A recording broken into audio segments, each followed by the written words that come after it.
தந்தை, மகன், தூய ஆவியின் பெயராலே ஆமேன். மூவொரு கடவுளுடைய அருளும் ஆசீரும் பாதுகாப்பும் வழி நடத்துதலும் உங்களோடு இருப்பதாக. பொதுக்காலம் 28வது வாரம் செவ்வாய்க்கிழமை.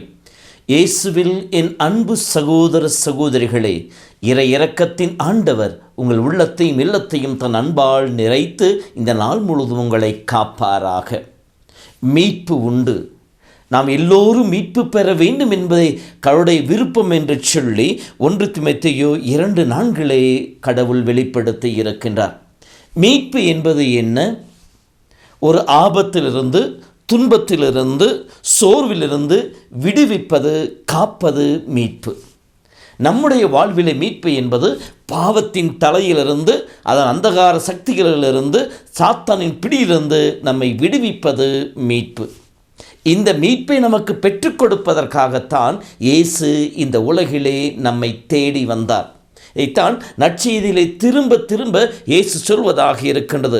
லூக்கா புத்தகம் 11:10 சொன்னது போல, இழந்து போனதை தேடி மீட்கவே மானிட மகன் இந்த உலகிற்கு வந்தார் என்று சொல்லி வெளிப்படுத்துகின்றார். யோவான் புத்தகம் 3:17 இந்த உலகிற்கு தண்டனை தீர்ப்பு வழங்க அல்ல, மாறாக அதை மீட்டு தந்தையோடு ஒப்புரவாக்கவே மானிட மகன் இந்த உலகிற்கு வந்தார் என்று சொல்லப்படுகின்றது. யோவான் புத்தகம் 12:47 படிக்கின்ற பொழுது, நான் உலகிற்கு தீர்ப்பு வழங்க வரவில்லை, மாறாக அதை மீட்கவே வந்தேன் என்று சொல்லுகின்றார். அப்படி என்றால் நம்முடைய மீட்பின் விலையாக இயேசு தன்னை பலியாக கொடுத்தார். அதுதான் பேதுரு தன் திருமுறை சொல்லுகின்றார், நமது மீட்புக்கு விலையாக கொடுக்கப்பட்டது அழிந்து போகின்ற பொன்னோ வெள்ளியோ அல்ல, மாறாக மாசு மறுவற்ற செம்மறியின் ரத்தம் என்று சொல்லப்படுகிறது.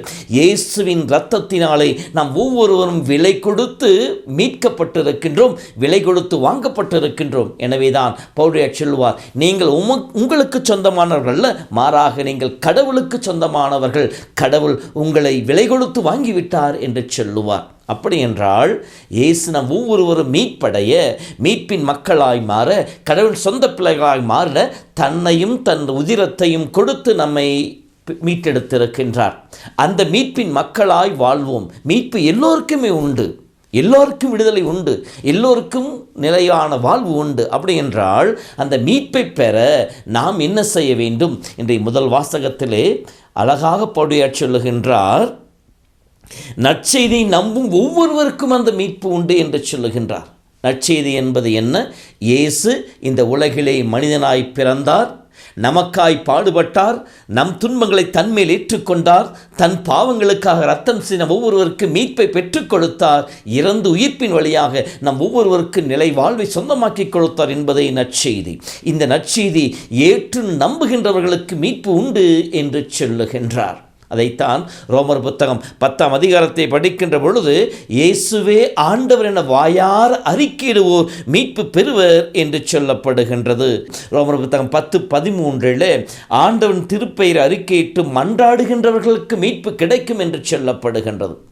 அதான் இந்த மீட்பின் வழியாக நமக்கு கிடைக்கின்ற பலன் என்ன என்று சொல்லி பார்க்கின்ற பொழுது, நாம் குற்றங்கள் அனைத்திலும் இருந்து மன்னிப்பை பெறுகின்றோம்.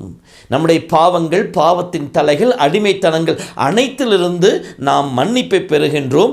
மேலும் இந்த மீட்பின் பரிசாக நமக்கு கிடைப்பது நிலை வாழ்வு, இறைவனோடு என்றும் இணைந்திருக்கின்ற வாழ்வு. இந்த வாழ்வை நாம் நம்பிக்கையின் வழியாக பெற்றுக்கொள்ள முடியும் என்று சொல்லி பவுலடியார் நமக்கு அழைப்பை விடுக்கின்றாராகவே இயேசுவின் நம்பிக்கை வைப்போம், இயேசுவை ஆண்டவரிடம் சொல்லி வாயார அறிக்கையிடுவோம், அறிக்கையிட்ட விசுவாசத்தை நம் வாழ்வில் வாழ்ந்து காட்டுவோம், மீட்பின் மக்களாய் இந்த உலகிலே வாழ்வோம். அப்படி நாம் மீட்பை பெற தவறுகின்ற பொழுது, ஆண்டவர் மீது நம்பிக்கை வைத்து வாழ தவறுகின்ற பொழுது என்ன நடக்கும்? 2வது பகுதியிலே கடவுளுடைய சினம் அவர்கள் மேல் வந்து விழும் என்று சொல்லப்படுகின்றது.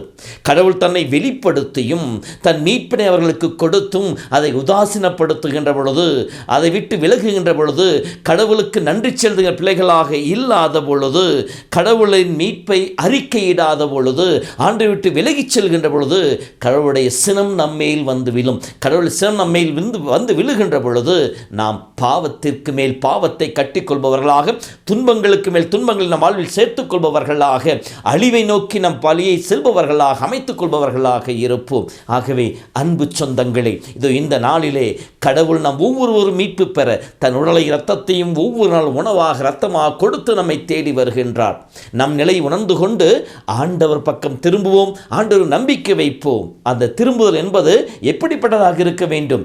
நற்செய்தியில் சொல்லப்பட்டதை போல, பாத்திரத்தின் வெளியை தூய்மையாக்கு நீங்கள் உள்ளே இருப்பது அழுக்காக இருப்பதை போல நீங்கள் வெளிப்புறத்திலே உங்களை தூய்மையாக்கினவர்கள் போல காட்டிக்கொள்கிறீர்கள், உங்கள் உள்ளத்திலோ எல்லா விதமான அழுக்குகளும் சூழ்ந்திருக்கின்ற இயேசுவின் வார்த்தை கேட்ட போல, வெளி ஆடம்பரத்தில் அல்ல, வெளி நடவடிக்கையில் அல்ல, வெளி மற்றவர்கள் பார்க்க வேண்டும் என்பதற்காக அல்ல, மாறாக என் உள்ளத்தில் சென்று ஆண்டவரை விட்டு விலகி இருக்கிற நேரங்கள், ஆண்டவருக்கு நன்றி செலுத்தாத நேரங்கள், ஆண்டவரை ஆராதிக்காத நேரங்கள், ஆண்டவருக்கு துதிகனத்தை ஈரெடுக்காத நேரங்கள், ஆண்டவர் மீது நம்பிக்கை வைத்து அவரை தேடாத நேரங்கள் அனைத்திற்காகவும் மனம் வருந்துவோம். உள்ளத்தை தூய்மையாக்குவோம். உள்ளத்தை தூய்மையாக்குவதன் வழியாக இறைவன் மீது இருக்க நம்பிக்கை வெளிப்படுத்துவோம்.